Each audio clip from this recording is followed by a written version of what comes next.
جب ساری مخلوق میدان حشر میں پہنچ جائے گی تو اعلان کیا جائے گا، مجرموں آج کے روز تم نیک لوگوں سے الگ ہو جاؤ۔ سب لوگ الگ الگ گروہوں میں تقسیم کر دیے جائیں گے، سورج، چاند، ستارے، آگ اور بتوں کو پوجنے والے ایک طرف، جب اہل ایمان کی جائے قیام الگ ہوگی۔ کافروں، مشرکوں، منافقوں، فاسقوں اور فاجروں کا ٹھکانہ الگ ہوگا۔ میدان حشر میں لوگ ننگے پاؤں ننگے بدن ہوں گے۔ سورج 1 میل کے فاصلے سے آگ برسا رہا ہوگا، زمین دہک رہی ہوگی، جسم سورج کی آگ میں جل رہے ہوں گے، زمین پر پاؤں رکھنے مشکل ہوں گے، دور دور تک کہیں سایہ نظر نہیں آئے گا۔ لوگ اپنے اپنے اعمال اور عقائد کے مطابق پسینے میں شرابور ہوں گے، کسی کو ٹخنوں تک، کسی کو گھٹنوں تک، کسی کو کمر تک پسینہ آیا ہوگا اور بعض پسینے میں ڈبکیاں کھا رہے ہوں گے۔ بھوک اور پیاس کی شدت سے لوگوں کا برا حال ہوگا۔ بھوک، پیاس اور شدید گرمی کی حالت میں لوگ 50,000 سال تک کھڑے رہیں گے، انگ آ کر اللہ تعالیٰ سے دعا کریں گے، یا اللہ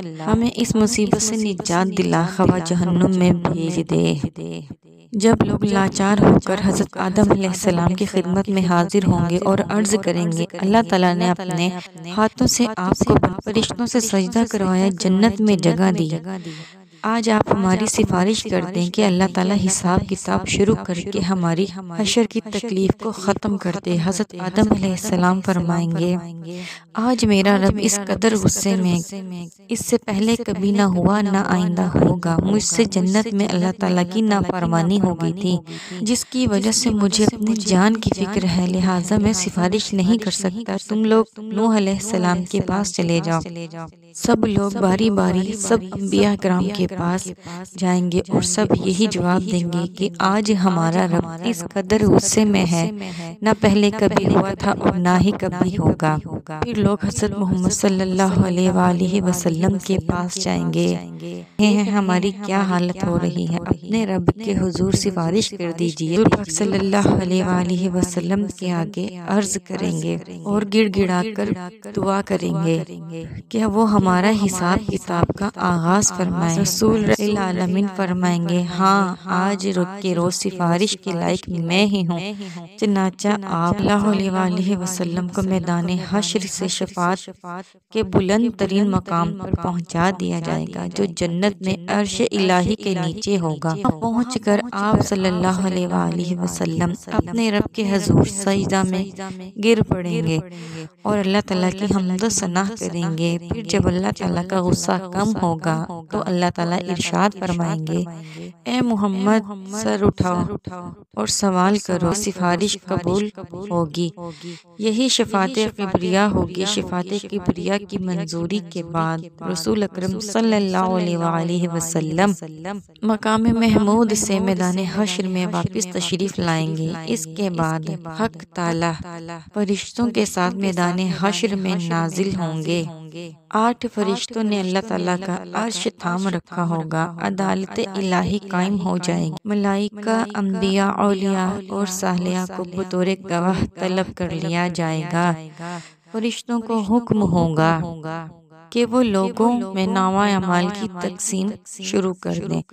اہل ایمان کو سامنے کی طرف سے داہنے ہاتھ میں نامہ اعمال دیا جائے گا اور کفار مشرکین کو پشت کی طرف سے بائیں ہاتھ میں۔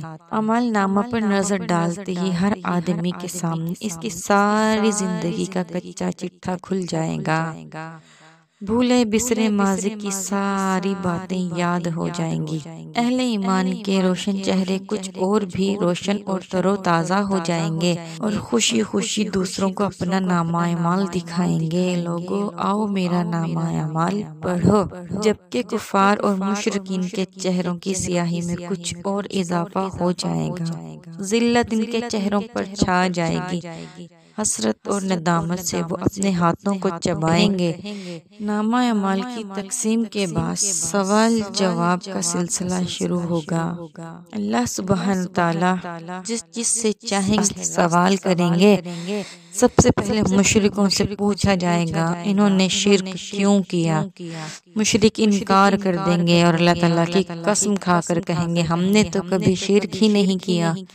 اللہ تعالیٰ کرامن کاتبین کو گواہی کے لیے بلائیں گے، وہ مشرکوں کے شرک کی گواہی دیں گے، لیکن مشرک پھر بھی انکار کر دیں گے۔ شرک سے بھرپور کرامن کاتبین کا تیار کیا ہوا نامہ اعمال ان کے سامنے رکھا جائے گا۔ مشرک اس سے بھی انکار کر دیں گے، پھر اس دور کے انبیاء، اولیاء، نبی کو گواہی کے لیے بلایا جائے گا تو وہ ان کے شرک کی گواہی دیں گے، لیکن مشرک اس سے بھی انکار کر دیں گے۔ پھر کبریا مزار کی وہ جگہ جہاں شرک کیا جاتا تھا گواہی کے لیے لائی جائے گی، وہ بھی مشرکوں کے شرک کی گواہی دے گی، لیکن مشرک اس کا بھی انکار کر دیں گے اور اللہ تعالیٰ سے مخاطب ہو کر کہیں گے یا اللہ کیا تو نے اپنے بندوں کو ظلم سے پناہ نہیں دی؟ اللہ تعالیٰ ارشاد فرمائیں گے ہاں میں نے اپنے بندوں کو ظلم سے پناہ دی۔ مشرک کہیں گے آج ہم اپنی ذات کے علاوہ کسی دوسرے کی گواہی کو صحیح تسلیم نہیں کریں گے، چنانچہ اللہ تعالیٰ ان کی زبانوں پر مہر لگا دیں گے